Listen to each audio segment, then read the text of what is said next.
buenas tardes, colegas presentes en este magno acontecimiento de la Sociedad Peruana de Medicina Interna. Continuando con el número de disertaciones, empezamos la tarde con el doctor Humberto Ricardo Poma Torres. El doctor Humberto es asociado al Departamento Académico de Medicina Humana, es titular del Grupo de Investigación en Farmacología Básica y Clínica de Medicamentos y Productos Naturales.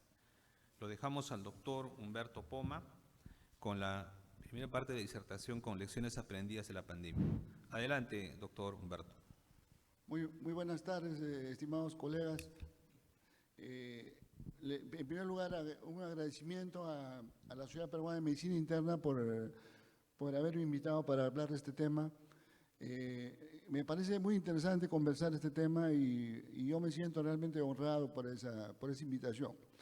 En primer lugar, sobre el COVID hay mucho que hablar, ¿no? Ahorita estamos ya en una fase casi del COVID se está retirando y casi es lo que vamos a ver en una de las fases, en la fase de aprendizaje. Entonces estamos en la etapa de darle una mirada hacia atrás y ver qué lecciones podemos aprender para que eso nos sirva más adelante para enfrentar nuevas epidemias, ¿no? Porque todo sabido es,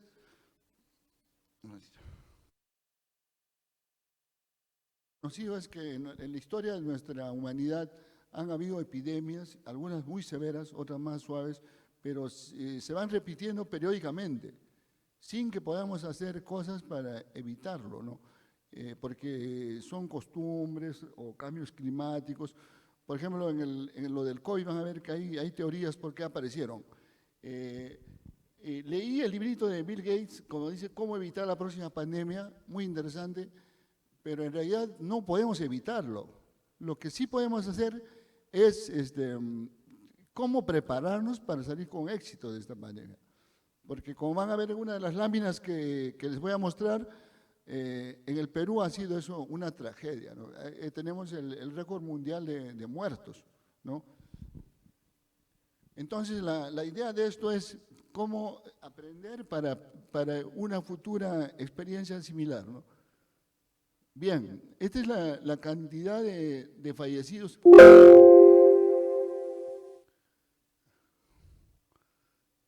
Son casi en el mundo 7 millones de personas que han muerto. Ustedes saben que en la Segunda Guerra Mundial murieron algo de 50 millones. Y ya, o sea, ha sido bastante significativo las pérdidas humanas. Pero van a ver que las pérdidas humanas han sido bien desiguales según los países. En el Perú aproximadamente hay 220.000 muertos, que es bastante para la cantidad de población que tenemos, es por eso tenemos el primer lugar en el mundo.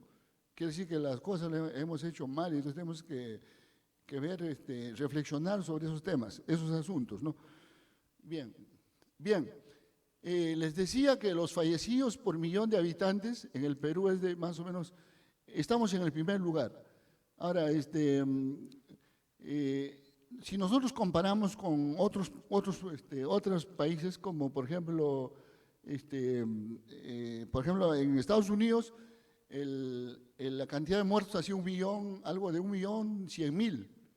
De lejos nos ganan, pero hay que considerar que Estados Unidos tiene 330 millones de personas. Entonces, no podemos compararnos, ¿no? Igual en Brasil, en México, hubieron altas tasas de mortalidad, pero cuando uno lo divide por su población, no le ganamos, nos ganan. Bien, les decía que estas son las fases de la pandemia. Nosotros empezamos aquí, fuimos así. Bueno, ahorita estamos en la fase de recuperación. Y también es la fase del aprendizaje, ¿no? Donde tenemos que ver, aprender ¿cómo se llama? Hacer resiliencia, porque hemos quedado bien golpeados, tanto la economía, la educación, muchas áreas han retrocedido en el tiempo, ¿no? Bien, yo voy a tocar algunas cosas muy puntuales porque el tiempo es limitado y es muy amplio. Por ejemplo, para decir algunas cosas que ya se saben y otras cosas que, bueno, ahí son polémicas, ¿no? Pero, por ejemplo, del virus se sabe que es demasiado cambiante. Hay tantas variantes que ahorita, por ejemplo, ahí estábamos en el BA5, pero ahorita hay otras, y total, este virus es muy demasiado cambiante. Pero eso nos ha convenido en cierta forma porque los cambios que están haciendo ahora último, si bien estos son muy contagiosos, pero también son más leves, ¿no? Y además tenemos ya las vacunas. Ya sabemos que la inmunidad que nos da tanto la enfermedad o la vacuna son 6 meses, por eso hay que vacunarnos cada 6 meses y probablemente van a haber esquemas para seguir vacunándonos, ¿no? Porque esto va a quedar como una pandemia en el Perú, ¿no? Como una endemia, perdón. Y la otra cosa, se transmiten por el aire. Lo que nosotros al comienzo no nos decían eso, no era claro. No, entonces, y ahora no hay duda que no se transmite por la mano, por los objetos, por gusto lavamos los alimentos, es por el aire. Y en el aire está flotando el virus más o menos 2 horas. O sea, yo, por ejemplo, me subo a un micro que está vacío, de repente alguien estaba ahí y ya me contagio, ¿no? Entonces era muy fácil eso. Bien, las nuevas variantes, es increíble este virus, cómo cambia, cómo se vuelve, y lo más importante es que cada vez son más contagiosos y que escapan a la inmunidad. O sea, con el tiempo ya esas vacunas que existen ahora ya no van a servir, porque ha cambiado tanto. Y bueno, esto sí nos ha convenido porque al ser más contagiosas, a las otras que eran cepas más agresivas, los han desaparecido prácticamente, porque antes de que esa cepa te toque, el otro ya te contagió, entonces ya le ganó, entonces eso es bueno. Bien, en las medidas de prevención y protección se ha visto que la mascarilla, la distancia y el lavado de manos es lo mejor, ¿no? Pero acuérdense al comienzo, cuando estábamos en la pandemia, no habían los equipos de protección personal, y a mí me parece que por eso han muerto muchos colegas médicos, o muchos pacientes también, ¿no? Lo que sí funciona en la terapéutica es la Dexa, o la metilprednisolona, la heparina, la oxigenoterapia.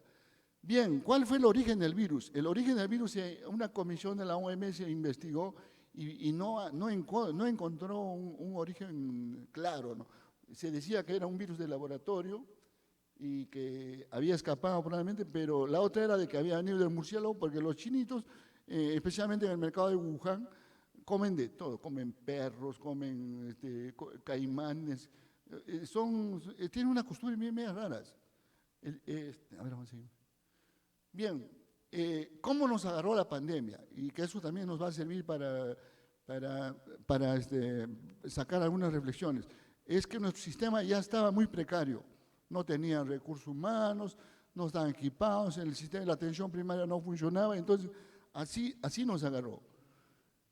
Lógicamente el gobierno sacó planes, varios planes, documentos técnicos, que muchos de ellos no estaban basados en evidencias, y la otra cosa es que no tenían gente científica asesorándolos, lo cambiaban. Incluso al comienzo la pandemia fue manejada por el Ministerio de Defensa. Faltó muchas evidencias para el tratamiento, ¿no? No habían estudios, o se usaba, por ejemplo, recetas como esta, que te recetaban de todo. El dióxido de cloro, acuérdense que empezaron a usarlo contra el COVID, incluso el presidente Trump dijo que se lo pongan en la vena, entonces, y había gente que se la puso. El ex ministro de Salud que recetaba esta agüita.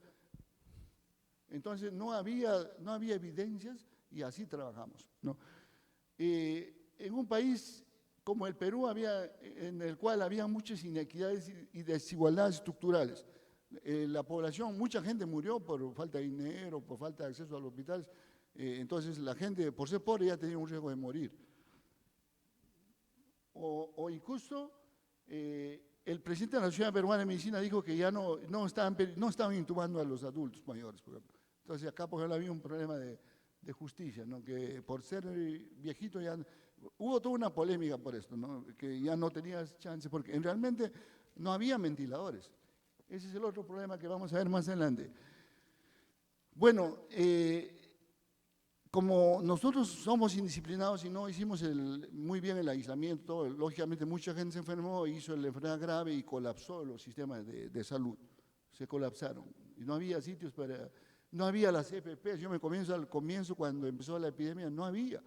Incluso, ¿por qué? Porque China ya no exportaba y todo se quedaba en Estados Unidos. Y lo peor fue que las mascarillas de tela, por ejemplo, del Perú la exportaban. No lo vendían en el Perú, la exportaban, los de Gamarra. Entonces eso también fue una falta de solidaridad. Bueno, en relación a los médicos, son 580 las cifras hasta ayer eran 580 médicos que habían fallecido. Esto da mucha pena y da admiración también, gente que ofreció su vida. ¿Y quiénes fueron los jóvenes? Residentes, fueron los médicos jóvenes los que dieron su vida por eso, ¿no? Bueno, acá está la cantidad de fallecidos ¿qué pasó? Ya, la cantidad de fallecidos por el primer año fue donde más fallecieron. Ya, el primer año fue cuando más fallecieron, felizmente ahora ya se está mejorando eso, están disminuyendo. Bueno, hubo 580 médicos que dieron su vida en allá y sus familiares están ahorita desprotegidos, no tienen protección del Estado, ¿no? Bien, muchos al comienzo, doctores, no sé si se acuerdan, decían que la economía era lo más importante que la parte de la salud. Incluso habían presidentes como Trump, todos decían que no se deben aislar, que no deben usar máscaras, que la economía no debe pararse, y bueno, toda una polémica. Entonces había gente que valoraba más la economía. Bueno, otra cosa que sufrimos es que los pacientes hospitalizados, muchos de estos eran aislados y ya no veían jamás a su familia, ¿no? Y no les dejaban visitarles porque era una cosa inhumana, ni siquiera lo dejaban despedirse, ¿no? Esta es una foto que se viralizó porque es un médico de UCI a un anciano que estaba muy grave y bueno, que necesitaba amor, cariño, ¿no? Entonces eso nos faltó un poco en esta pandemia. Bueno, este es un ejemplo que les decía que el miedo prácticamente nos invadió a todos, ¿no? Entonces mucha gente se aisló, me refiero a los médicos o a otros trabajadores, y se aislaron y no por el temor y los hospitales quedaron sin atención porque eran los pacientes no COVID. Entonces hubo también otro problema secundario al COVID, ¿no? El miedo que llevaba a los pacientes a los pacientes también y a los médicos al miedo, al temor a la enfermedad.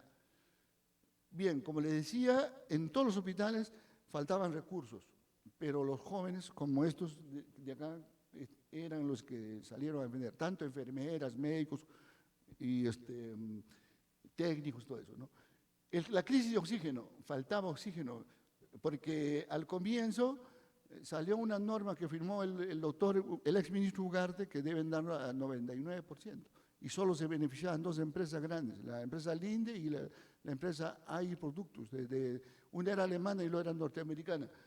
Y no había ninguna evidencia para que uno use el de 99, podía usar uno de 60, 70, pero al final lo cambiaron a 93, bueno, y lo que pasa es que estas empresas no abastecieron al mercado.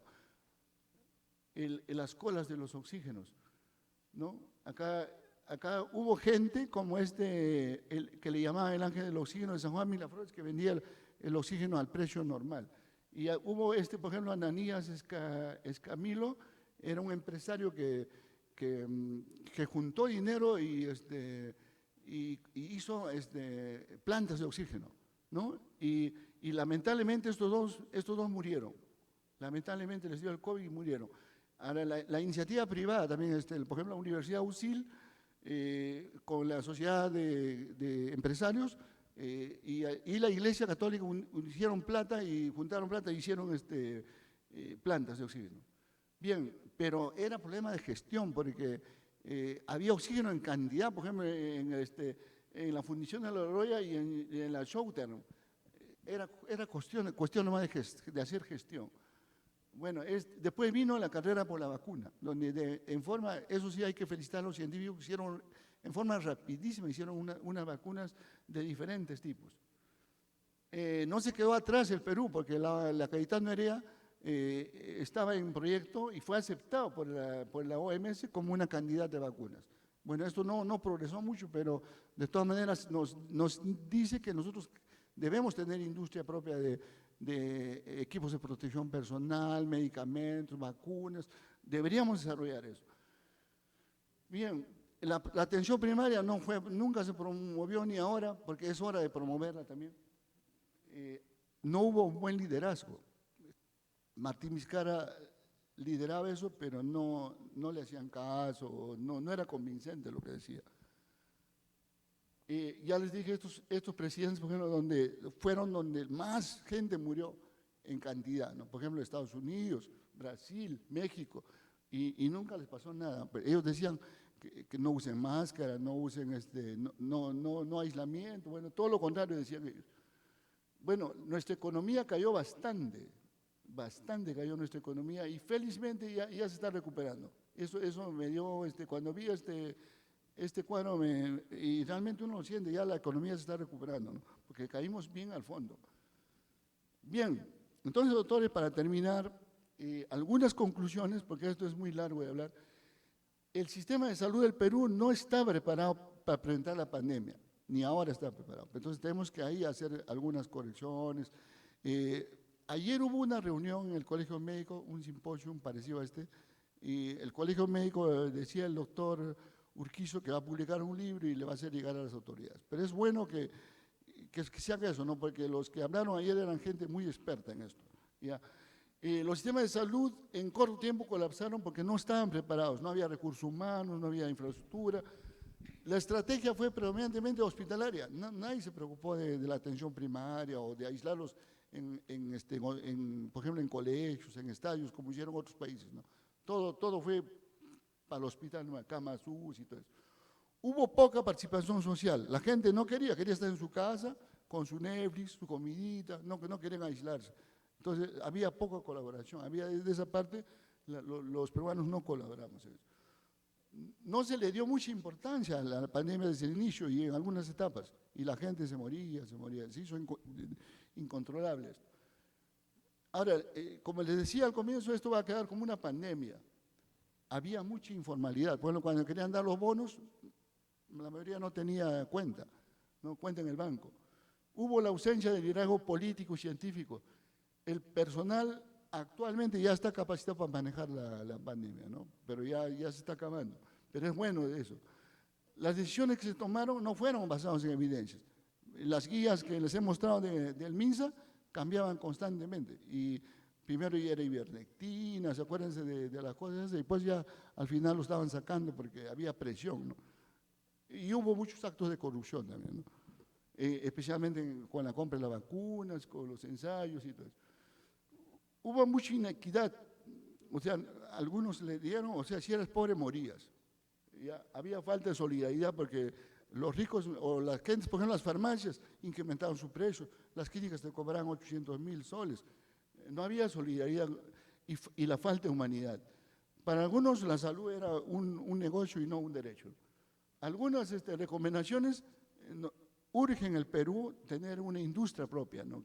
Y autosuficiente para crear vacunas, equipos de protección personal, antivirales, ventiladores, oxígeno, pero hubo algunos ejemplos, por ejemplo, la Católica creó el Guairachi, el Snerker, que fueron buenos, muchos pacientes usaron y no llegaron a la ventilación mecánica, y fue un invento de ellos. Incluso crearon los ventiladores. Hay que aumentar el presupuesto en salud, hay que hacer resiliencia en los servicios de salud, muchos están devastados, no tienen médicos o están la gente con enfermos. Acuérdense que hay consecuencias tanto psiquiátricas o por ejemplo, fibrosis pulmonar, hay secuelas. Hay que reducir las inequidades, fortalecer la reforma de salud, que siempre dicen, vamos a reformarla, pero no avanza eso, ¿no?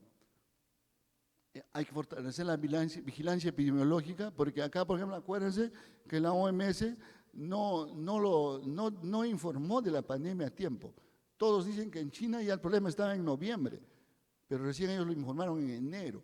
Parecía que querían esconderlo, porque según los estudios, que los hospitales chinos en noviembre ya había una actividad intensa, ¿no? Hay que sincerar la información estadística. Acuérdense que al comienzo nos decían que habían muerto, creo que 70.000 y ya habían abierto 150.000, según el SINADEF. Las comunicaciones tienen que ser adecuadas y gente que tiene que informar, y los periodistas, bueno, tienen que estar capacitados, ¿no? Bien, eso sería todo, doctores. Más bien, si pudiera de repente alguna pregunta, pues creo que es al final, ¿no?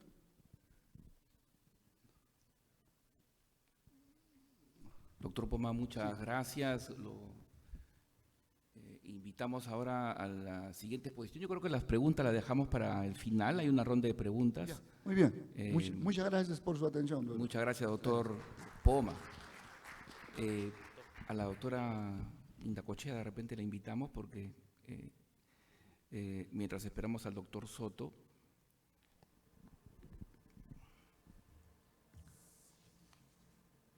la doctora Sonia Indacochea Cáceda, Past President de la Sociedad Peruana de Medicina Interna, Fellow del American College of Physicians, médico internista del Hospital Nacional Edgardo Rebagliati Martins, docente e investigadora de la Facultad de Medicina de la Universidad Ricardo Palma. ¿Cómo está, doctora? ¿Qué tal?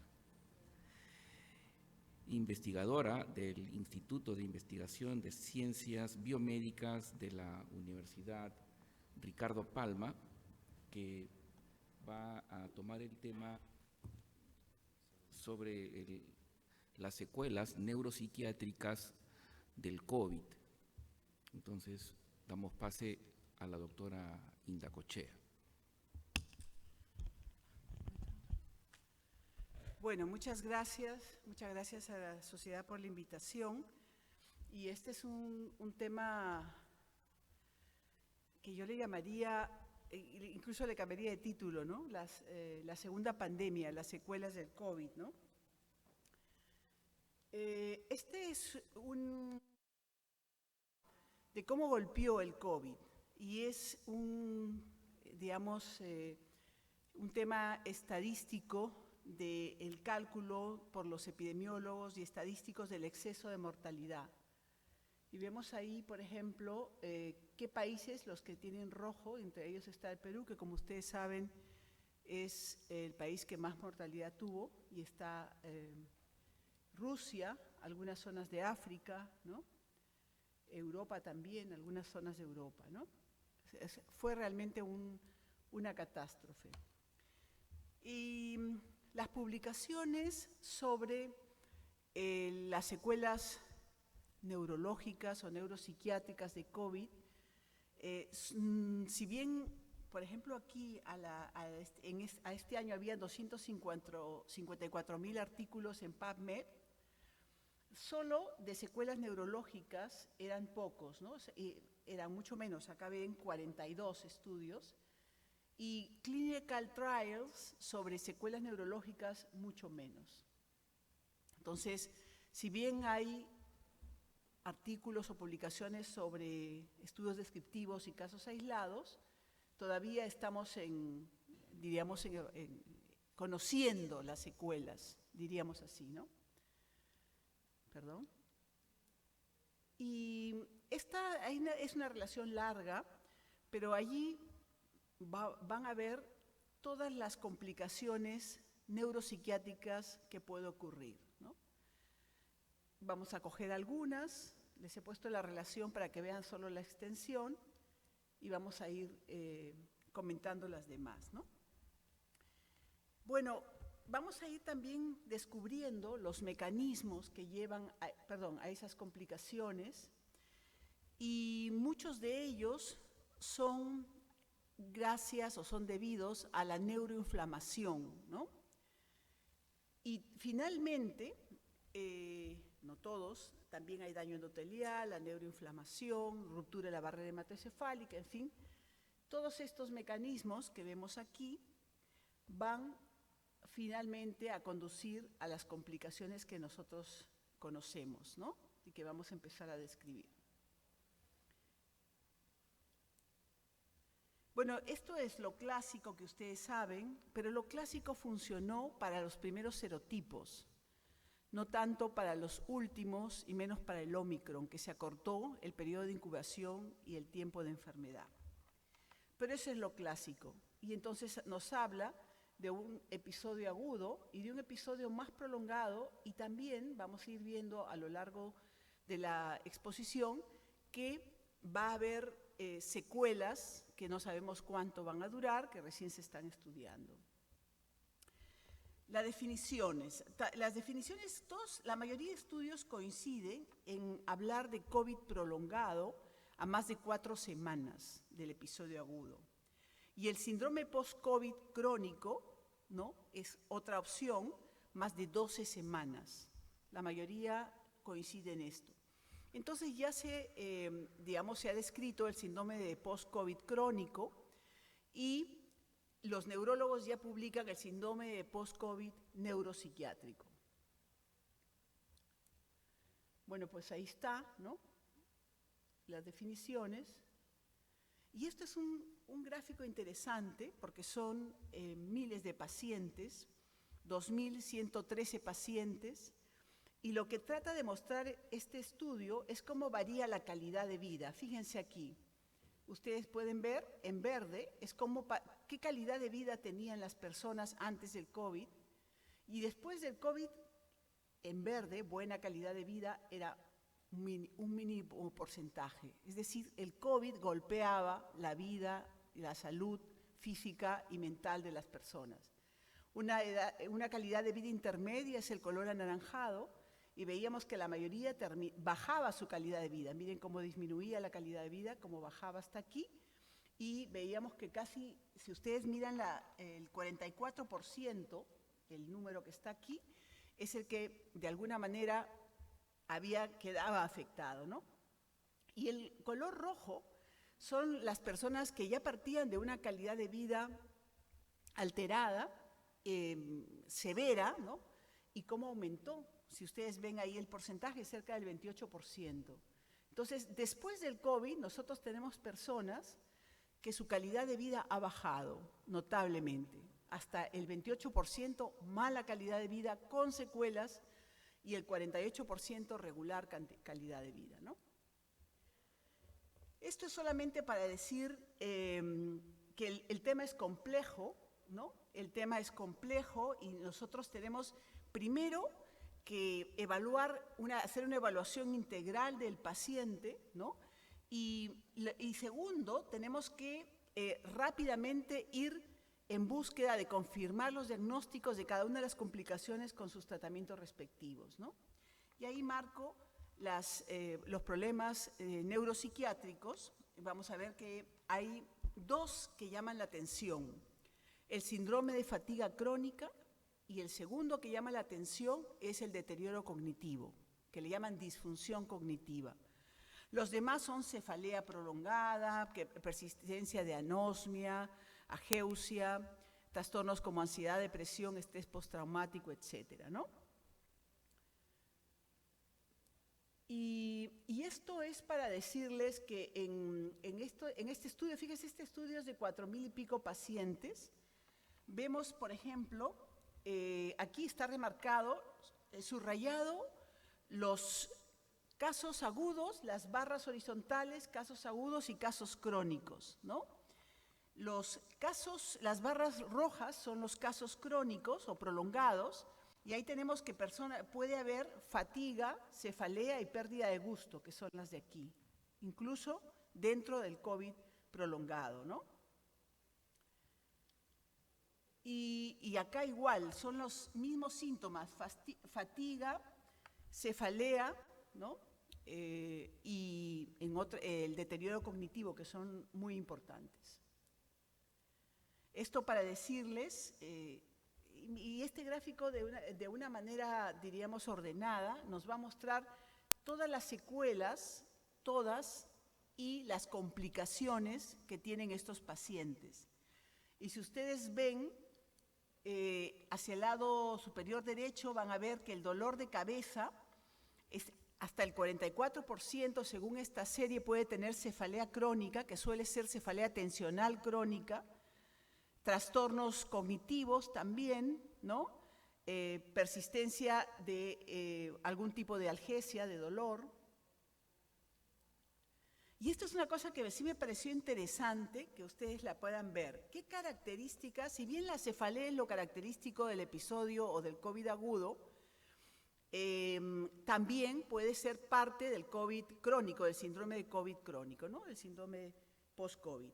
Fíjense las características. Acá estudiaron 130 pacientes en esta publicación Y se ve, por ejemplo, que la mayoría de estos pacientes tienen una cefalea moderada, las características, ¿no?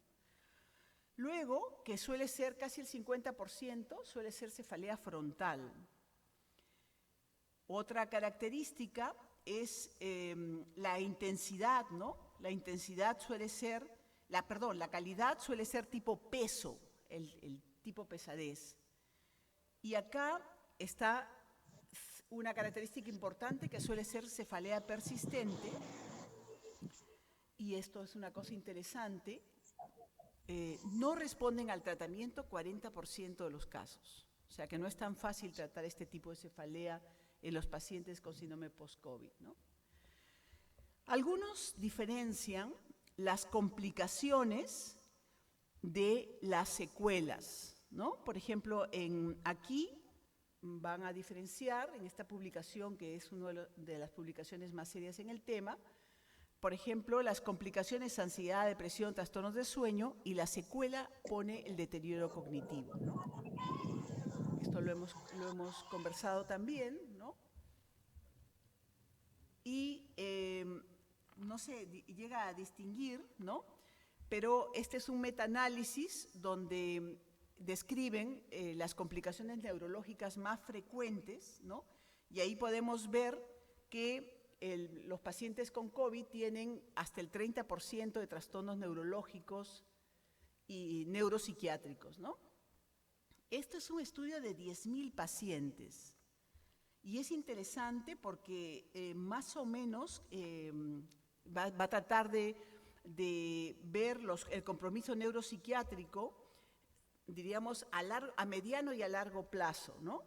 Y vamos a ver, por ejemplo, aquí pueden ustedes ver la frecuencia, y la más frecuente es una de las que me llamó a mí la atención, no es la más frecuente, pero es una ya descrita en varias literaturas, la mente nublada, ¿no? La fatiga, la mente nublada, la pérdida de memoria, ¿no? El déficit de atención, en fin, la ansiedad, ¿no? Y acá es para decir, si ustedes ven, por ejemplo, ansiedad es esta, y hay dos puntos. Uno, que es en casos agudos, cuando el tiempo de enfermedad es, digamos, al principio, tiene esta frecuencia, y esta ansiedad puede persistir a lo largo del tiempo con una frecuencia inclusive mayor. Igual la depresión, la ansiedad, la depresión, la fatiga y el insomnio, ¿no? El insomnio también es un hallazgo sumamente importante en estos pacientes con síndrome post-COVID, ¿no? Bueno, esto es también interesante, es otra revisión sistemática, no veo yo muy bien aquí, pero es una revisión sistemática que nos va a decir cuáles son los síntomas más importantes, y casi todos coinciden en los síntomas neuropsiquiátricos: ansiedad, depresión, trastorno del sueño, insomnio y trastornos cognitivos, y los síntomas neurológicos, la cefalea crónica, la fatiga, puede haber un Guillain-Barré persistente, una secuela de neuromielitis, etcétera, ¿no? ¿Cuáles son los mecanismos post-COVID, no? Es interesante porque este CARS que ustedes ven aquí es un síndrome de respuesta antiinflamatoria compensatoria, ¿no? Tuvimos una tormenta de citoquinas, una respuesta proinflamatoria, y este mecanismo de una respuesta del organismo antiinflamatoria puede ser dañino, puede llevar a una inmunodepresión, y esto puede llevar a este famoso síndrome, que es el síndrome de inflamación, inmunosupresión y catabolismo persistente. Este PIX es el responsable de mucha de la sintomatología de esta entidad, ¿no? Acá vemos, por ejemplo, cómo es la activación inmune, y acá la supresión inmune, ¿no? Entonces, esta supresión inmune también puede hacernos proclive a una serie de eventos que pueden sumarse a este tema de COVID. Y finalmente, la caída de esta digamos, mecanismo inflamatorio a un estado antiinflamatorio, produce este famoso PIX, ¿no? Bueno, pues solamente decirles, los pacientes graves pasan de un estado agudo a un estado crónico prolongado, ¿no? Y bueno, acá vamos a ampliar algunos mecanismos, ¿no? ¿Cómo llega el COVID? Eso es apasionante. ¿Cómo llega el COVID al sistema nervioso central? La forma más rápida por la que llega es por vía hematógena, ¿no? Atraviesa las junturas entre las células endoteliales de los vasos sanguíneos y a la hora de atravesar las junturas penetra en el líquido cefalorraquídeo, pasa al tejido neuronal, y allí va a tener algunos, algunas células van a ser blanco de esta invasión, ¿no?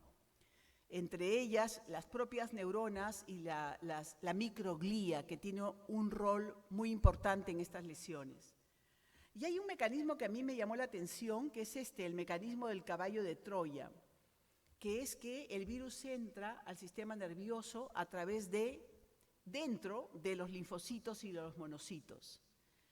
Y hay otro que también es muy interesante, es la prolongación o la propagación retrógrada, que es que el nervio vago, que inerva, como ustedes saben, el árbol respiratorio, el tubo digestivo, puede captar esas, el virus puede entrar a través del nervio vago y subir hacia el encéfalo y producir los daños que todos ustedes conocen, ¿no? Aquí esto es para decirles cómo atraviesa la barrera hematoencefálica. Aquí también está el nervio vago para que lo recuerden, ¿no? Y la microglía que les había hablado hace unos minutos es un sistema inmune innato del sistema nervioso, ¿no? Que va a producir la propia microglía, que le estamos poniendo aquí, va a producir sustancias proinflamatorias, ¿no? Y citoquinas, y esto va a producir más daño neuronal. Hay alteraciones inmunológicas, ¿no? Hay producción de citoquinas que van a dañar al sistema nervioso. Y este gráfico es interesante, es quizás un poco complejo, pero para decirles que hay liberación de muchas citoquinas después de que el propio virus ha entrado al sistema nervioso central. Las manifestaciones neuropsiquiátricas dependen de la invasión del coronavirus a las neuronas y al tejido cerebral en general, ¿no? Aunque, como ustedes saben, no siempre se aísla. Es raro aislar el virus del propio tejido cerebral, pero sí se ha aislado, ¿no? Esto es para que veamos cómo entra es interesante porque daña unos receptores que están en la superficie de las células y destruye las junturas entre las células endoteliales para invadir al sistema nervioso, ¿no? Y bueno, una de las cosas interesantes es que se ha descrito que hay trastornos autonómicos en el síndrome post-COVID neuropsiquiátrico. Y esos trastornos autonómicos se deben a una alteración hipotalámica y se cree que el nervio olfatorio y las vías del nervio olfatorio que están cerca del hipotálamo pudieran tener alguna relación en eso, ¿no? Y acá se habla de alteraciones, como les digo, hipotalámicas y también de los trastornos cognitivos, ¿no? El enlentecimiento de algunas sinapsis neuronales. También hablan que entre, digamos, una neurona y otra hay una desregulación de los neurotransmisores, ¿no? A nivel de la sinapsis. Bueno, y esto es, ustedes conocen esto, el famoso síndrome de fatiga crónica, del que, digamos, se ha hablado mucho, pero no se sabe mucho, ¿no? Y la mejor manera de decirles que no se sabe mucho es que su definición ha cambiado muchas veces, pero ya el COVID es una causa más de este famoso síndrome de fatiga crónica, y aquí están los criterios interesantes que vale la pena recordarles, ¿no? Como para sospechar en una persona que ha tenido COVID y que presenta alguno de estos criterios. ¿Cuáles son? Defectos neurocognitivos, dolor, disturbios del sueño, disturbios neurosensoriales, de la percepción y motores, ¿no? Entre las más importantes, ¿no? Y como síntoma tenemos nosotros el cansancio y que hay personas que no pueden ni siquiera levantarse, ¿no? Este tipo de pacientes con el síndrome de COVID persistente o prolongado, o síndrome post-COVID, este tipo de personas generalmente tienen no solo patología neuropsiquiátrica, sino también patología de otros aparatos y sistemas que nosotros también tenemos que conocer. Por eso siempre tiene que tener un enfoque multidisciplinario, ¿no? Por ejemplo, sobre la cefalea. La cefalea suele ser una cefalea tipo tensional crónica, opresiva. Difícil, como hemos visto en una de las diapositivas anteriores, veíamos que el 40% no respondía al tratamiento convencional, ¿no? Puede haber mialgias y neuropatías y, en ese caso, tratamiento sintomático y terapia física para todo lo que es mialgias y problemas motores por neuropatías, ¿no? El síndrome de fatiga crónico no se sabe muy bien el tratamiento, pero muchos de estos pacientes tienen asociación con trastornos ansioso-depresivos y tienen que tener una terapia cognitivo-conductual por psicólogo y por psiquiatra, ¿no? Y bueno, el trastorno cognitivo es todo una especialidad que hay que estar allí pendientes, ¿no? Desde el punto de vista ya psiquiátrico, estas son las principales expresiones del síndrome de post-COVID, ¿no? La ansiedad, ¿no? Vamos a comentar algunas cosas, la más frecuente, la depresión, el estrés postraumático, la fatiga crónica de la cual hemos hablado, la mente nublada, el trastorno de sueño y la disfunción cognitiva. Ojo que la disfunción cognitiva no solamente es pérdida de memoria, es trastorno de la atención también, ¿no? Por eso le hablan de disfunción cognitiva, ¿no? Entonces, este es un tema interesante, la relación del COVID con la demencia. Resulta que los pacientes, miren este comentario que está hacia el lado izquierdo, que los pacientes con demencia tienen 2 veces más riesgo de hacer COVID. Pero a su vez, los pacientes que hacen COVID tienen más riesgo de producir trastornos cognitivos o de deteriorar una demencia, ¿no? Entonces, eso es la relación del COVID con esta entidad, ¿no? O sea, eso se ha encontrado, digamos, muchos estudios ya al respecto, una asociación directa en que una empeora a la otra, ¿no? No se ve, pero les voy a comentar detalles, ¿no? Por ejemplo, aquí los pacientes con patologías psiquiátricas previas, como los maníaco-depresivos, los bipolares, ¿no? Cuando hacían COVID, su sintomatología psiquiátrica empeoraba muchísimo. Y unos estudios dicen que sí y otros que no, que las mujeres son las que tienen más deterioro en caso de patologías psiquiátricas previas, ¿no? Este primer estudio es una lástima que no la puedan ver bien, pero es sobre 20.000 pacientes y se ha visto que el 12% tenía ansiedad y el 17% depresión. O sea, es decir, en estos 20.000, este estudio muestra a través de encuestas telefónicas, evalúan estas posibilidades a través de scores, y se ve que ansiedad y depresión son muy frecuentes en el síndrome post-COVID, ¿no? Aquí les comentaba el trastorno bipolar, más ansiedad, más depresión, y ¿cuáles son los factores que hacen que esto se agrave?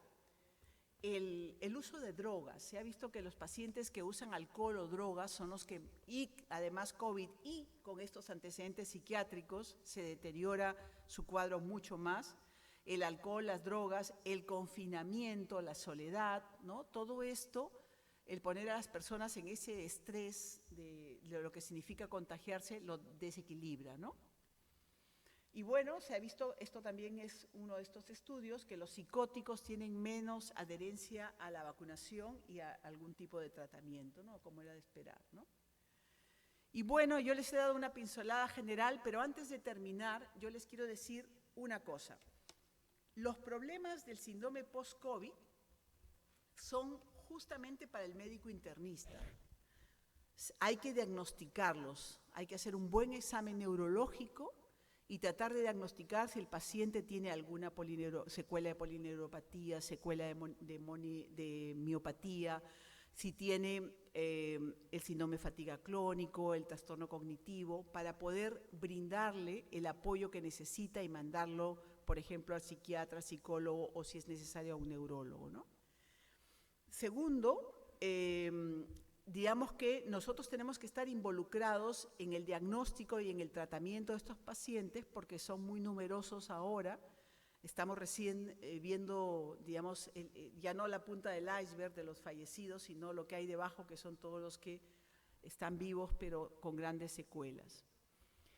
Y en esta pandemia hay numerosos estudios, que no es el tema de esta charla, pero que vi por conveniente decirles, de la ansiedad, la depresión, el miedo a morir en el personal de salud, ¿no? Y yo tuve la suerte de hacer un estudio sobre médicos, 217 médicos de Latinoamérica, pero especialmente peruanos, y básicamente una de las escalas medían el miedo a la muerte propia o a la muerte del otro, y el miedo al proceso de morir propio y al proceso de morir del otro, ¿no? Y bueno, se estudió por edad y sexo, y lo que vi, edad, sexo, especialidad, etcétera, pero la conclusión de ese estudio es que los médicos sufrían mucho por lo que le pase al otro, y eso es una cosa bonita. Y yo no dejaré de estar agradecida como persona, seguro ustedes también, pues a nuestros 569 colegas fallecidos, y que, bueno, cualquier palabra queda corta ante este hecho que nos puso a todos de luto, ¿no? Muchas gracias por su atención y quedo atenta a cualquier pregunta.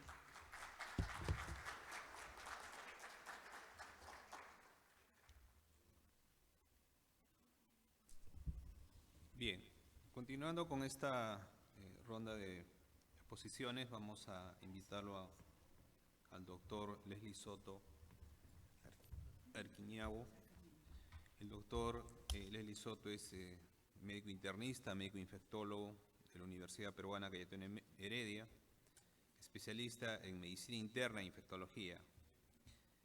Como centro laboral, el médico asistente del Servicio de Medicina Interna del Hospital Nacional Cayetano Heredia, y fue secretario del Comité de Acción Científica de la Sociedad Peruana de Enfermedades Infecciosas y Tropicales. El doctor Leslie Soto nos va a disertar el tema sobre los antivirales en el COVID. Lo dejamos en la palabra al doctor Leslie Soto. Gracias. Muchas gracias. Me toca a mí hablar un poco sobre la parte del tratamiento antiviral del paciente con COVID-19.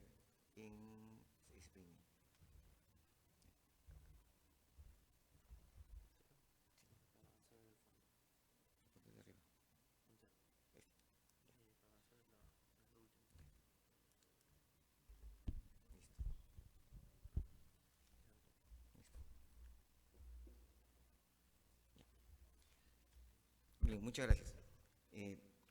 Esta enfermedad, esta COVID-19, que ya todos hemos visto cómo empezó, es creo yo, una de las partes más importantes que todo médico ha vivido, conocer cómo aparece una enfermedad, ir chequeando qué va apareciendo en la forma de transmisión, en la forma de prevención, en el tratamiento, y justamente, como mencionó la doctora Sonia, hemos tenido pues muchos colegas que se nos fueron, en parte hecha por esta enfermedad.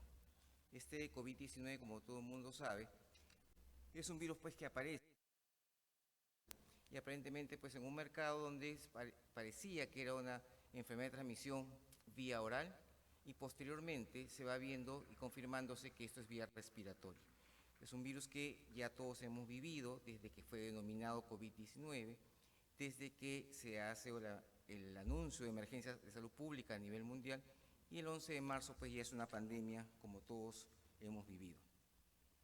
Ya tenemos a este virus bastante identificado, es el SARS-CoV-2, tenemos un SARS-CoV-1 y el MERS, y este virus cuando ingresa a la célula, sabemos que hay unos receptores, y este receptor AC2, que está en casi todas las células del organismo, permite pues que se puede enganchar, ingresar, sale el material genético, parte del material genético se va a traducir usando la maquinaria de la célula que va a ser invadida, va a formar complejos de replicación, va a haber otra partecita que va a formar proteínas que no son estructurales, y posteriormente todo esto permite pues que se comience a generar nuevos virus para seguir yéndose a otras células. En teoría, miles de virus se van multiplicando cada 30, 40 horas, por eso es que avanza rápido esta enfermedad. Y la idea de conocer mucho de estos pasos es que en cada uno de ellos se puede ver que podríamos invadir acá y bloquear la multiplicación, podemos evitar que este ARN se siga traduciendo, podemos evitar que se vayan acoplando, etcétera, y eso pues permite que uno comience a conocer la forma de poder combatirlo.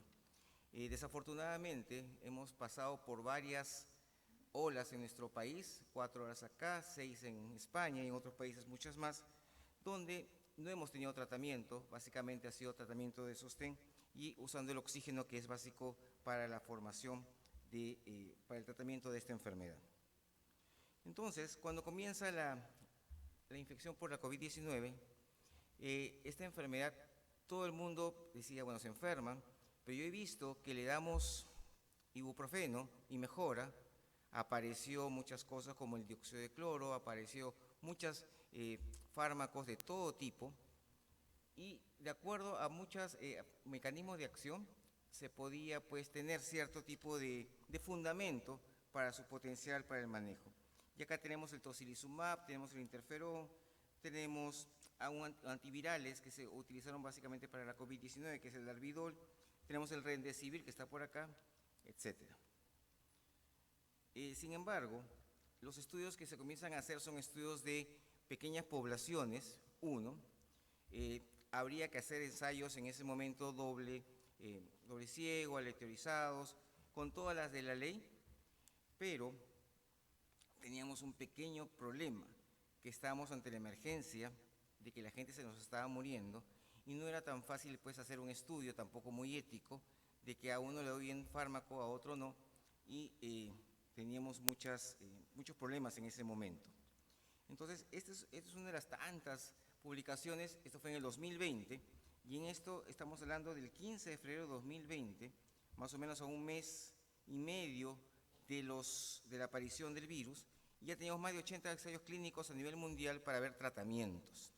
Una de las drogas que se pensó que podía funcionar y no había tenía algo de lógica, era el opinavir ritonavir, que todo el mundo conoce como un antirretroviral usado para los pacientes que viven con VIH, puede inhibir la proteasa, lo que implica que las proteínas que se forman por parte del virus, que salen pues elongadas en una sola tira, hay que cortarlas para ensamblarlas. Entonces, ¿qué pasa con este fármaco? Que lo que hace es que no permite que se rompa y por lo tanto se forma una proteína sin mayor trascendencia.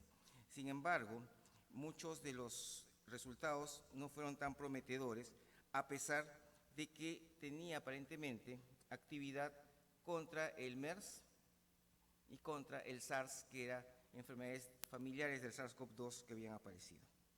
Y bueno, hay montones de estudios que se hicieron y desafortunadamente en cada uno de ellos, para no detallar cada uno de ellos, no se llega pues a una mejoría clínica, mejor que el placebo, mejor que otros manejos que se hacían en forma empírica. Y obviamente tuvimos que dejar de usarlo. Entonces así se comienza a chequear y aparecen fármacos como la cloroquina e hidroxicloroquina que también se dejan de utilizar por la falta de efectividad, el opinavir ritonavir, otros inhibidores de proteasa.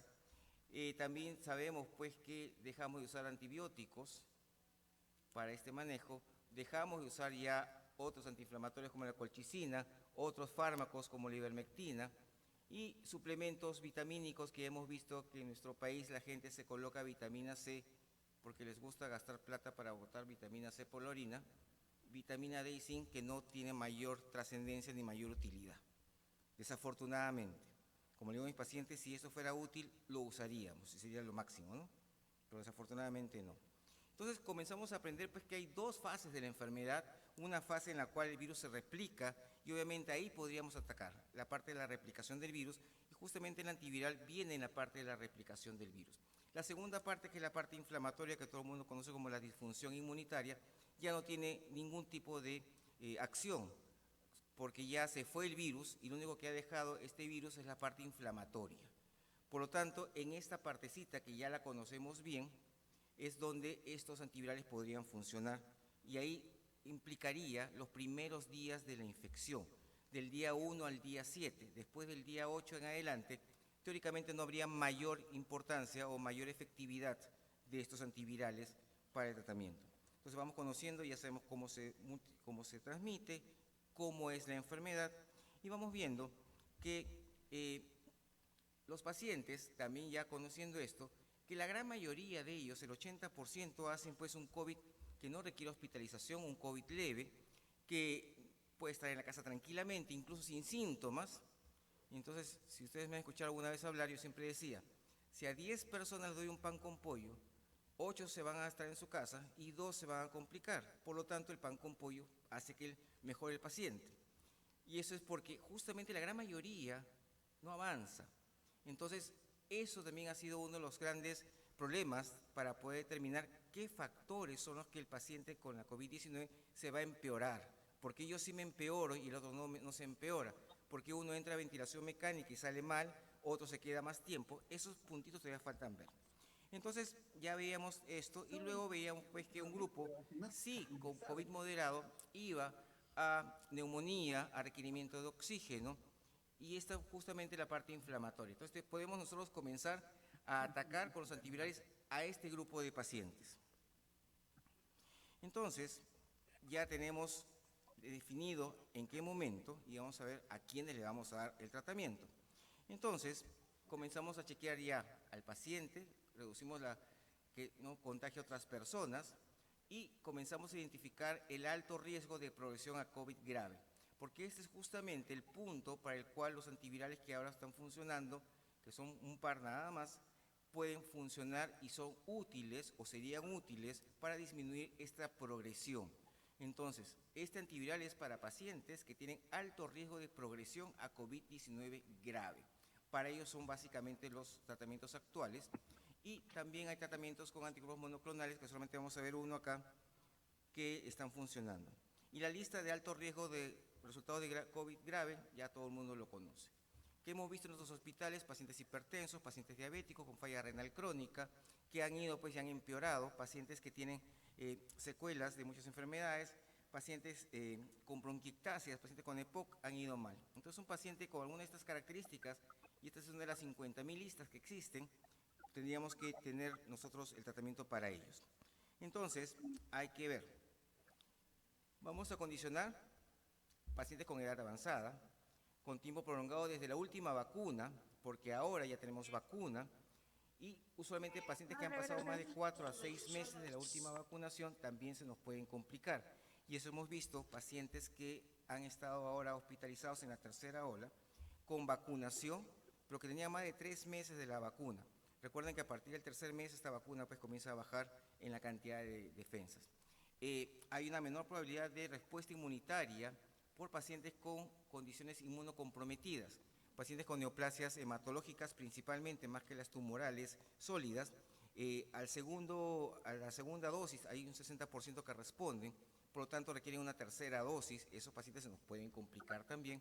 Que tengan medicación inmunosupresora y aquellos pues que la oximetría comienza a bajar, más de 94 va a requerir oxígeno.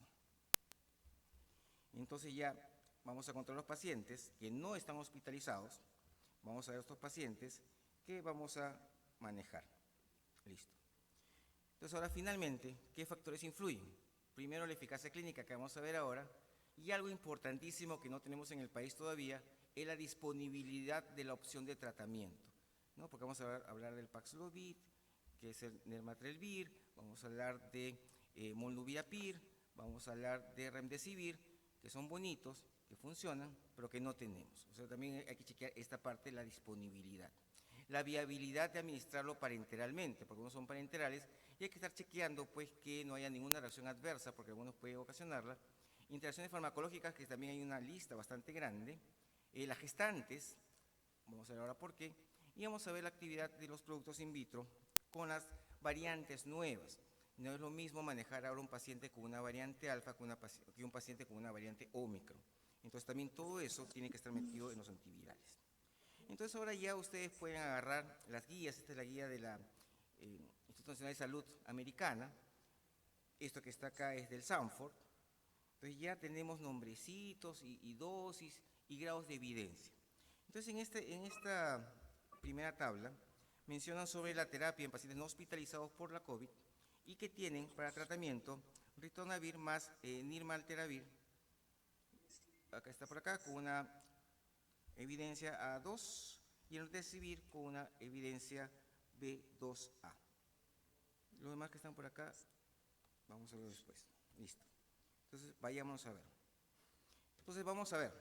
Primero que nada, los estudios que se han hecho son en gente no vacunada, que también no tenemos tanta evidencia en gente vacunada, que en teoría deberían funcionar igual. Quizás las que tienen más tiempos de la última dosis pueden estar en ese grupo como si no fuesen vacunados. Entonces, hay que tener también esa consideración. Entonces, en las guías van a ver esto. Tenemos como primera elección el Paxlovid, que es el nombre comercial. Esto es nirmatrelvir con ritonavir. Tenemos el Remdesivir. Tenemos esto es una anticuerpo monoclonal, el Bebtelovimab y el Molnupiravir. Si ven en la parte de acá, a estos pacientes hay que dar estos fármacos en los primeros días de la enfermedad. Menos de 5 días, menos de 7 días, menos de 7 días, menos de 5 días, que es justamente el momento de la replicación. Cuando hablamos de estos pacientes, estamos hablando de que vamos a cortar por acá o cortar por acá la transmisión. Entonces comencemos a hablar del nirmatrelvir. El nirmatrelvir lo que va a hacer, que vamos a ver ahora, es que a la hora que este virus comienza a producir sus proteínas, ¿okay?, usando esta ribosoma de la célula, la produce, aquí todo bonito, y después hay que cortarla para que estas proteínas por separado luego se comiencen ya a formar el virus en general. Entonces, ¿qué hace este fármaco? Lo que hace es meterse justamente en esta proteasa, en esta zona que está por acá, donde evita que puedan cortar la secuencia de la proteína. Entonces, lo que está haciendo es que el virus que se metió producirá proteínas para los siguientes virus, pero proteínas que no se van a poder formar. Van a ser proteínas encadenadas que no tienen mayor utilidad y va a cortar ahí la transmisión de la enfermedad. Entonces, eso es lo que haría esta droga. Entonces, el nirmatrelvir, que es vía oral, hay muchos estudios ya con bastantes poblaciones. Es un estudio de 2.246 pacientes que hubo pues esta selección por separado, y lo que se ve en este estudio es la parte de la mortalidad y la parte de la hospitalización. Y si ustedes ven ahí, los pacientes que usaron el nirmatrelvir tienen menos días de hospitalización que los de placebo, contándose menos de 5 días y menos de 3 días de haber tenido la medicación. Entonces acá tenemos 5, 44 de placebo, 8, 5 días, 65 de placebo. Entonces vamos a ver pues que tiene, primero que nada, lo primero que vamos a ver es que usando el antiviral, aparentemente la mortalidad es 0, y no usando el antiviral tenemos mortalidad en ambos lados que es significativamente o estadísticamente significativo. Entonces, los resultados en fase 2 y 3 en personas no vacunadas demuestran la efectividad de esta droga vía oral, y los regímenes que comienzan dentro de los 3 días de inicio de síntomas, y aquí hay que chequear y ser bien claros, cuando comienzan los síntomas es más eficaz haciendo una reducción del riesgo relativo de 89.1% para lo que es muerte y para lo que es hospitalización. Entonces, es una droga y es la que se prefiere actualmente, es la que debería utilizarse como primera opción terapéutica y que ha demostrado pues, que está funcionando a nivel mundial. Entonces, acá bastante ya en grandecito, menos de 3 días, una reducción del riesgo relativo de hospitalizarse o morir de 88.9% y menos de 5 días de tratamiento, menos de 5 días de los síntomas, empezando el tratamiento, 87.8%. Entonces, este fármaco, el Nirmatrelvir, es bastante efectivo y es lo que se usa y se prefiere. Si no existe esta droga, también dicen las guías, si no hay, no hay en el mercado, no hay, pasemos a la siguiente droga que sería en este caso el Remdesivir, que es la segunda opción como antiviral en tratamiento para los pacientes. Se va en orden. Entonces el Remdesivir es un profármaco y lo que hace este Remdesivir es que la proteína que se va a formar se ve interrumpida. Lo que va a hacer esta droga es que a la hora que estamos produciendo, por acá, más por acá, a la hora que se está traduciendo las proteínas, lo va a cortar en plena traducción. O sea, lo que va a hacer es que la proteína, si tiene 100, qué sé yo, aminoácidos, vamos en el 80 y tantos, y lo corta y ya evita que siga formándose el resto de la proteína. Entonces es un fármaco también interesante que también se está sugiriendo y se está utilizando. Y se utilizó también porque tenía mucha funcionabilidad contra virus como el del ébola, el Marburg, el SARS-CoV-1, el MERS, por eso fue utilizado. Se utilizó como profiláctico en modelos animales para estas enfermedades y aparentemente tiene menos interacciones que otros antivíricos que se vio en la infección por el ébola. Para Remdesivir también hay muchos estudios. Este, por ejemplo, es un estudio donde Remdesivir en adultos con COVID-19 es un estudio randomizado, doble ciego, placebo controlado. Y aquí lo que se comenzó a ver acá, en este estudio que es del 2020, no tuvo una significancia estadística, pero sí se vio que los pacientes que recibieron esta droga tuvieron una duración de síntomas 10 días menores que los que recibieron el fármaco. ¿No? Eso fue lo que conocíamos. Incluso yo también cuando leí esto y comenzamos a hablar de los fármacos de la COVID-19, decir, pues, ¿para qué uso un fármaco si solamente me reduce 10 días, pero la mortalidad no me es muy útil? Pero bueno, por lo menos hace algo, ¿no? Este estudio no fue estadísticamente significativo y se interrumpió por efectos adversos que se tuvo, por ejemplo, en 12% versus a 5% de placebo. O sea, tenía un poco más de efectos adversos que el placebo mismo. ¿No? Y acá mismo se dice acá, ¿no? 102 de 155 frente a 50 de 78 de placebo. Más estudios, este es un estudio ya más avanzado también de ese mismo año, en donde, acá sí, ni yo leo, mucha luz, se ve que va a haber, nuevamente, la recuperación de los 10 días es importante acá.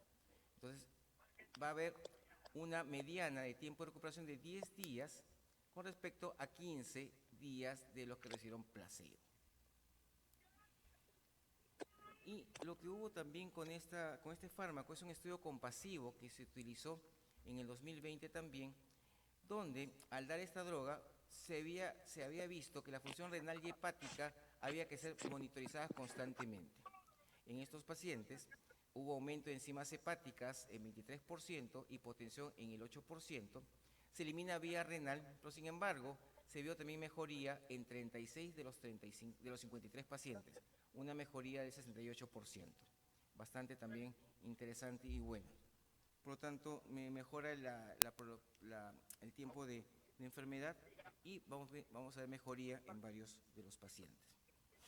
Y ya este estudio ya es del 2022 de este año, y en este estudio de 562 pacientes no hospitalizados con un tiempo de enfermedad menor a 7 días y que tenían al menos un factor de riesgo, adultos mayores, gente con obesidad, otras condiciones, le dieron este fármaco y había que chequear cualquier evento adverso como endpoint primario y como endpoint secundario ver si es que este paciente tenía una visita médica o muerte por cualquier causa al 28 días. O sea, se empeoró, desmejoró o algo pasó que tuvo que ser visto en forma hospitalaria.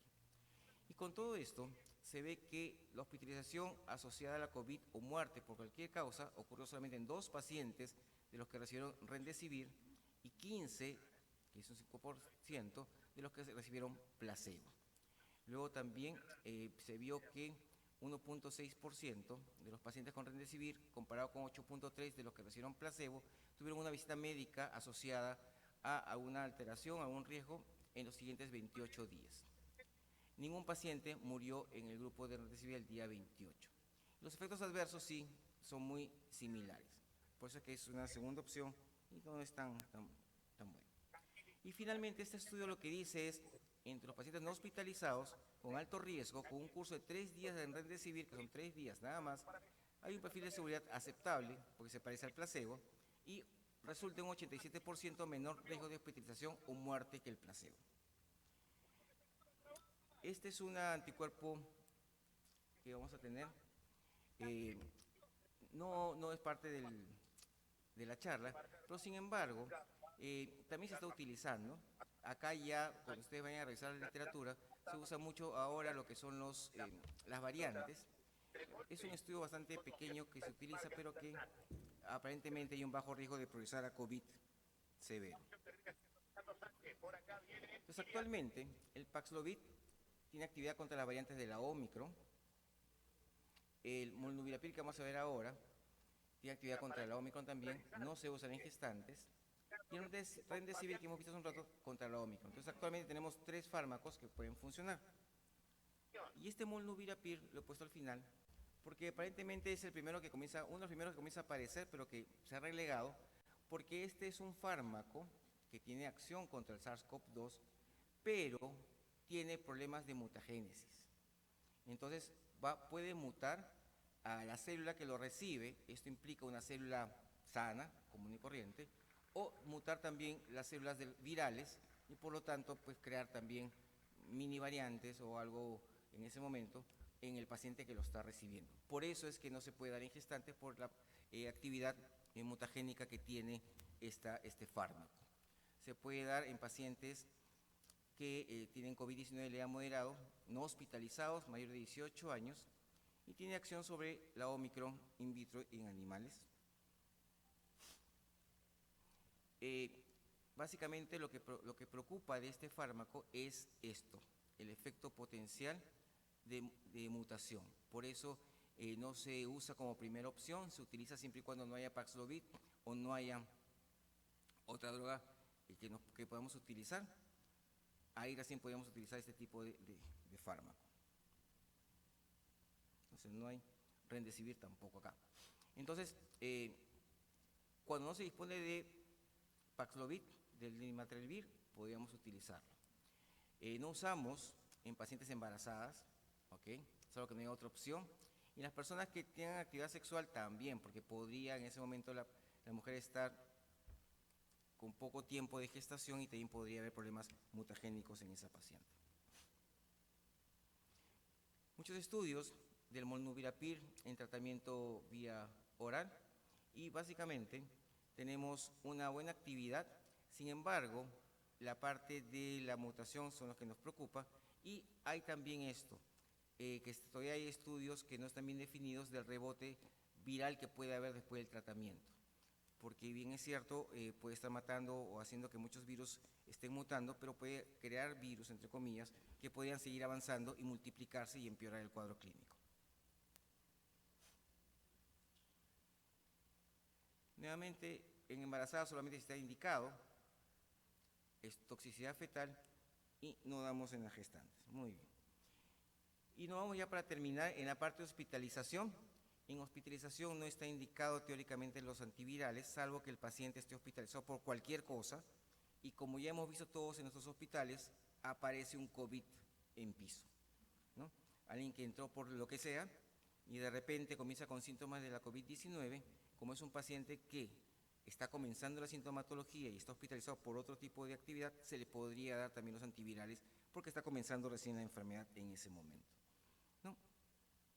Ahí habla mucho de la remdesivir en ese momento, que como hemos visto, pues, funciona en pacientes que tienen posibilidad de avanzar, en pacientes que califican para la terapia, para pacientes que están en el hospital que no requieren oxígeno y que se administra obviamente 5 días o hasta el alta hospitalaria. No debemos dar tratamiento post-alta. Entonces, según todos los estudios que estamos viendo, tenemos 3 drogas, que es el Paxlovid, el Remdesivir y el Molnupiravir, que se están utilizando en ese orden para el tratamiento de los pacientes con la COVID-19. Entonces, estamos ya con el tiempo. Sin embargo, también tenemos actualmente nuestras vacunas que van a ser un punto importante para la prevención de la enfermedad. Como hemos visto, desafortunadamente hemos tenido mucha mortalidad en la primera y segunda ola. En la tercera y la cuarta, la mortalidad ha bajado considerablemente, simplemente porque aparecieron las vacunas. Así de simple, no hay nada, no hay mucha magia ni mucha ciencia en eso.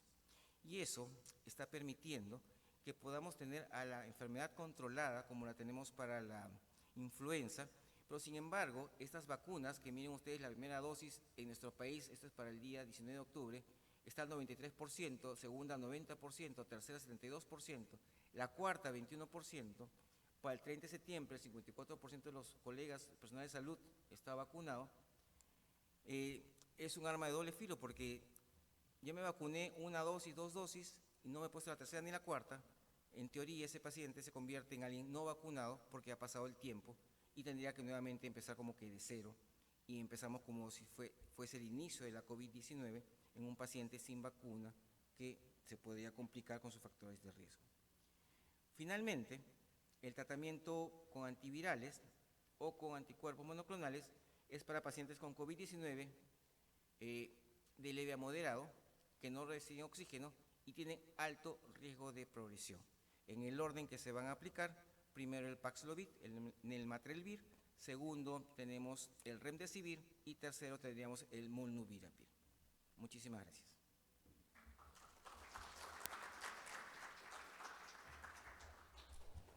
Muchas gracias, doctor Soto, y ahora quisiéramos invitar a la doctora Indacochea, al doctor Poma, a la doctora que pasen a la mesa para responder a las preguntas del auditorio. Así que los invitamos a que hagan sus preguntas para aclarar cualquier duda respecto a tan interesantes temas.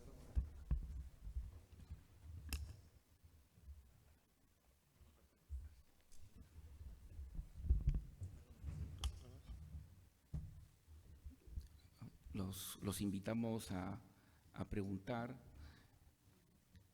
Doctor Indacochea, hablando de los pacientes que vienen con síntomas de dolor, depresión, ansiedad, una vez que los enfrentamos, debemos pensar y concluir fácilmente, debemos hacer un plan de trabajo previo respecto al laboratorio, respecto al diagnóstico o diagnósticos diferenciales de los síntomas del paciente, o es solamente clínico, la manera de abordar al paciente primero para conseguir afianzar el diagnóstico. Bueno, muchas gracias por la pregunta. Diríamos que hay scores, ¿no? Ahora está de moda los scores para ansiedad, depresión, ¿no? Y nosotros tenemos que familiarizarnos con alguno, ¿no? Con alguno de ellos y hacerle 2 o 3 preguntas básicas, ¿no? Por ejemplo, en el caso de depresión, cómo está el estado de ánimo, si llora con facilidad, si ve todo negativo, etcétera. 2 o 3 preguntas nada más. Y si vemos que esas preguntas nos van orientando hacia una posible depresión, le aplicamos todo el score, ¿no?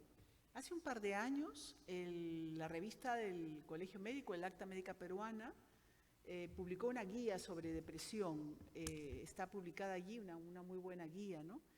Pero digamos que cualquiera de nosotros puede tener ambos, para ansiedad y depresión, scores con los que se familiarice, hacer unas cuantas preguntas básicas y si algo ocurre sospechoso de alguna de estas patologías, terminar. Las depresiones leves suelen ser reactivas y van a psicoterapia de apoyo, y las depresiones moderadas o severas usan farmacoterapia, ¿no? Los inhibidores sertralina, fluoxetina, ¿no? De recaptación de serotonina, ¿no? Cualquiera de ellos con los que estemos familiarizadas. Y la ansiedad, bueno, cuidado con las benzodiazepinas por la adicción, pero podemos apoyarnos mucho en la terapia cognitivo-conductual, ¿no? Pero diríamos que hay que pensar, sospechar y buscar estas enfermedades, ¿no? Doctora, ¿esto es más frecuente en el COVID severo o no importa la severidad? Sí, es interesante la pregunta, en los severos, las complicaciones neuropsiquiátricas en los severos, y a veces se superponen con algunas complicaciones propias de UCI, por ejemplo, las encefalopatías hipóxicas isquémicas o las polineuropatías del paciente crítico, ¿no? O sea, se superponen, o los cuadros sépticos catastróficos, ¿no? Entonces, sí, se ha visto que las complicaciones neuropsiquiátricas son más frecuentes en los pacientes, no exclusivamente, pero los pacientes que han estado graves en ventilador y a más tiempo, más complicaciones, ¿no? En algunos pacientes el dolor es un tema bastante intenso. Inclusive yo alguna vez he visto pacientes que son tienen una vida previa a esto bastante activa, son deportistas, incluso instructores de gimnasia, de tabla, y que después casi no pueden ni moverse por el dolor. ¿Cómo podemos enfrentar el dolor? ¿Cómo lo abordamos? ¿Qué analgésicos o los medicamentos de repente para dolor neuropático? ¿Cómo abordamos ese dolor? Sí, también es interesante, hay una guía francesa que está en la bibliografía de esto, alemana, perdón, una de las guías alemanas de manejo de pacientes post-COVID, hablan de amitriptilina para los casos de dolor crónico, y también gabapentina, ¿no? Digamos que es una opción, ¿no? O pregabalina, ¿no? Cualquiera de los dos, digamos que ustedes saben, la pregabalina tiene menos efectos adversos, pero cualquiera de los dos, ¿no? Y siempre no olvidarnos en apoyar nuestra terapéutica en las otras áreas, porque siempre es manejo multidisciplinario, ¿no? Por ejemplo, la terapia física, ¿no? A veces nos olvidamos de la terapia física y el paciente puede ser manejado, digamos, exitosamente junto con ellos, ¿no?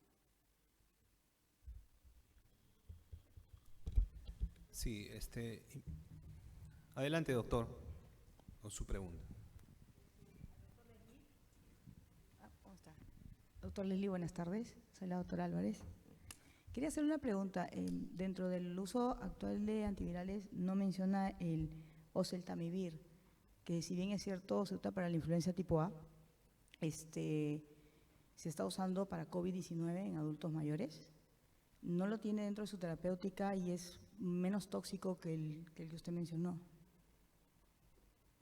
Sí, oseltamivir, que lo utilizamos para la influenza principalmente, no es tan útil como han mencionado estos otros fármacos en grandes estudios para la COVID-19.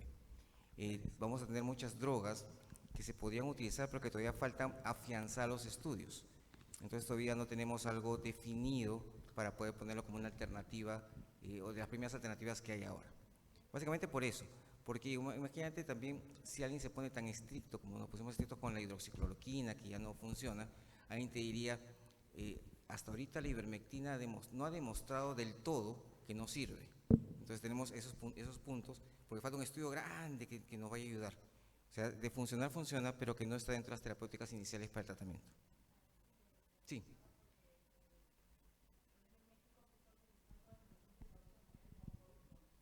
La variante Omicron, y funciona muy bien. En pacientes adultos mayores diabéticos, le están dando este interferón justamente como tratamiento y está funcionando muy bien.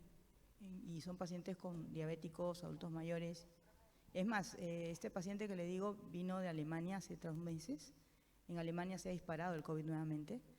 El paciente con sus 3 dosis de Pfizer y su dosis de neumococo regresó a México con COVID. Le pusieron oxígeno todo el pacientito, pero reaccionó muy bien con este medicamento y está muy bien recuperado.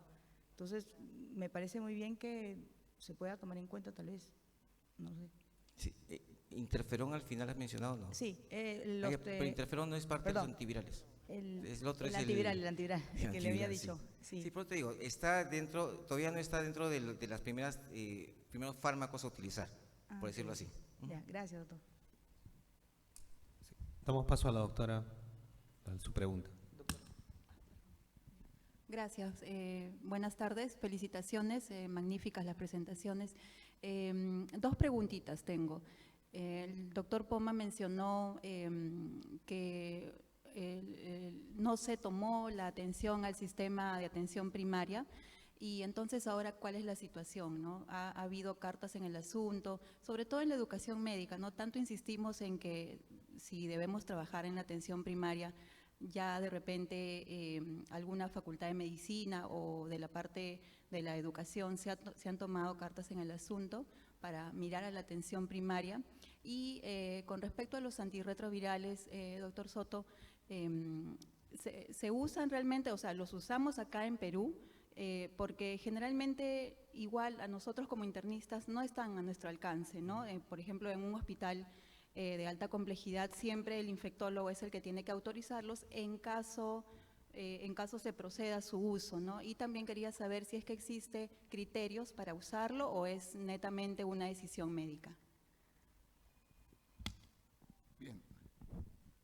Y de repente para añadir, primero la condición, ¿estos fármacos están aprobados ya tienen aprobación del ministerio, todavía no la tienen? ¿Cómo? Si alguien pudiera traer del extranjero, ¿se podrían usar, doctor? Esa es una pregunta interesante de la parte legal, ¿no? Porque el Paxlovid se supone que es el que estaba haciéndose los trámites para traer aquí al Perú. Muchos de nosotros, y como menciona la doctora, no tenemos los fármacos acá. En lo personal, si el paciente está bien vacunado, como que no sería tan útil tener los fármacos, entre comillas, hablando de costo efectivo, porque si lo tengo vacunado no me va a ser muy difícil que me haga algo complicado. Pero sin embargo, esto es el único que estaba viéndose para traer el Paxlovid. Las indicaciones serían un paciente que no esté vacunado, o que haya pasado más de 3 a 4 meses de su última vacuna y que tenga factores de riesgo para complicarse. En ese paciente sería a quien podríamos dar el tratamiento. Imagínate un paciente varón de 60 años, hipertenso, diabético, que su última vacuna fue hace 4 meses. Perfecto. Ese se podría complicar, ¿no? Entonces, ese nos daría un pie para poder también reforzarlo para evitar posibilidad de complicación. Bien, gracias. Gracias por la pregunta. Desde que yo estaba de estudiante de Facultad de Medicina, se hablaba mucho de darle importancia a la atención primaria, pero no hay cambios. O sea, sigue hasta ahora, sigue eso como un gran olvidado. Nosotros nos hemos acostumbrado más que todo a la medicina hospitalaria. Incluso cuando pasó lo del COVID, esperábamos que los pacientes lleguen y graves, o sea, más una medicina hospitalaria, de implementación de camas UCI y todo. Pero sí, es una buena medida de la atención primaria, no solamente para el COVID, sino para muchas enfermedades. Entonces, sí, en el poco tiempo no hemos analizado, por ejemplo, que en algunos lugares donde está fuerte la atención primaria, como en Cuba, por ejemplo, en China, ellos no hicieron tanta mortalidad como nosotros y tampoco no colapsaron los servicios hospitalarios, porque la cosa era atenderlos de inmediato, ¿no? Y hacer, digamos, la atención también donde participe la comunidad. Yo, por ejemplo, en la charla les dije que, por ejemplo, una idea que yo tenía cuando estaban empezando la pandemia es que vi que no se involucraron, por ejemplo, los consejos, los gobiernos regionales, las mismas universidades no se implicaron mucho, entonces no había participación de las comunidades. Entonces, porque les dije, por ejemplo, en un momentito que, por ejemplo, deberíamos aislarlos en colegios, le ponían su colchón, le pasaban la idea era que en teoría el virus era bien fácil de acabar con eso. Bastaba que los que están enfermos se aíslen totalmente 15 días o 14 y se acababa el virus, como pasó en China. En China es increíble, casi la población que se enfermó son poquísimos, habiendo sido ellos el que iniciaron el problema. Entonces sí es efectivo, y la otra cosa pues que tiene que ser disciplinado, ¿no? Y para eso creo que ayer le escuchaba, como le decía, en una conferencia en el Colegio Médico, donde se debe, una de las conclusiones igual que hemos llegado es que se debe hacer la reforma sanitaria en el Perú, dando bastante importancia a la atención primaria, porque eso es no solamente para el COVID, sino para muchas enfermedades. Muchas gracias. Sí, yo quería agregar al doctor que a nivel de colegio médico se está reforzando la educación a nivel de primer nivel de atención. Esta pandemia ha hecho que tengamos muchos internos COVID que no han atendido un parto, que no han visto mucho paciente que se va a ver en la comunidad a diario, y estamos justamente en un curso actual ahora que hay más de 3.000 colegas de primer nivel de atención involucrados, donde se está viendo revisiones de ginecología, pediatría, medicina, salud pública, un poco de gestión, porque el médico es quien tiene que estar comandando pues los equipos de primer nivel a todo nivel. Sí, doctor Lely, de repente, para ampliar un poco la respuesta de nuestra colega, en Perú, tanto el Paxlovid como el Molnupiravir, Digemit sí ya están autorizados. Sí. El punto es incorporarlos. El tema es costos. Sí. Bien, como lo dijo el doctor, los trabajos están probados en pacientes no vacunados. La experiencia, creo, nacional que se tiene de algunos colegas es con Remdesivir. Los que tuvimos la oportunidad de trabajar en un grupo captador del estudio Solidarity, más o menos le estoy explicando de julio a agosto del año 2020, sí, 54 pacientes, que fue el centro donde yo estuve trabajando, sí hubo una experiencia, ¿no?, con el producto, pero lo que sí no se tiene claro es igual, ¿no?, el tema de costo y la oportunidad de utilizarlo como tal, ¿no? Sí, no doctor, sé. y en ese momento también cuando comenzamos a hacer el Solidarity, los pacientes estaban hospitalizados y eran graves, pacientes con requerimiento de oxígeno, y que justamente era pues la parte que estamos comenzando a aprender a manejarlos. Actualmente yo creo que, me imagino que en la parte privada en un momento debería haber acá en Perú, por ahora, ¿no?, porque en la parte nacional va a ser un poquito difícil por conseguirlos para el tratamiento.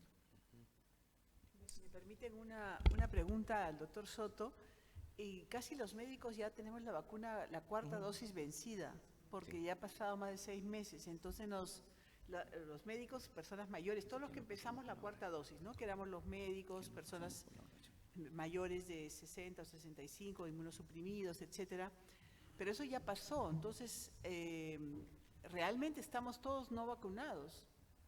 Así es. Mañana sábado los invito a todos a las 2 de la tarde.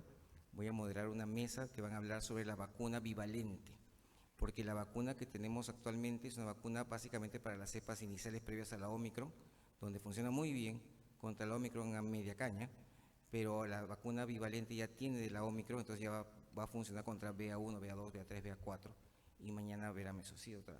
La idea ahora es tener una especie de vacuna anual tipo influenza para poder estar protegidos anualmente, ¿no? Esa es la idea, sí. Muy bien, en función que el tiempo nos ha vencido, damos las gracias a nuestros profesores, colegas que nos han acompañado esta tarde en estas excelentes disertaciones, y a todos ustedes por su atención. Muchas gracias y muy buenas tardes. Gracias.